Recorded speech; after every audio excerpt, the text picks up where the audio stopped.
լավ փաթեթ է ստացվել մեր փորձագետների մասին, դա մենք քննարկենք ներքին գործերի նախարարության հետ, եւ դա է ճանապարհը իմ խորին համոզմամբ, որովհետեւ մենք բոլորս ովքեր լինում են գործողումների մի հատ վթար չենք տեսնում։ Հայաստանում չկա օր, որ մի փողոցում չանցնես եւ իրար խփած չլինեն։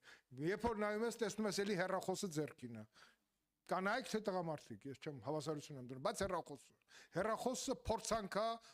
բոլոր մեքենա վարողների համար, որտեղ նա ուշադրությունը կես վայրկյան կորցրեց, ինքը վթարային իրավիճակ առաջացնում։ Երբ որ ասում ես, չէ, ոնց որ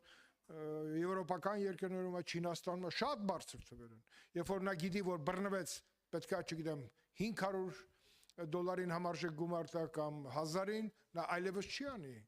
Կգտնի, որտեղ դա է վթարների մեծ մասի ուշադրությունը կորցնելը։ Էլ չեմ ասում, ես մեկ-մեկ կատակով ասում եմ, նույնիսկ շրթներ են քսում, մեքենան վարելուց եւ այլն։ Բայց այս խնդիրը պետք է լուծվի։ Հա։ Ես խնդրեմ տիկին նախարար, այս երթևեկության այդ բլոկը եւ նաեւ փորձաշրջան մի հատ, այս 5000 դրամանոց արգելանքի գումարային, բայց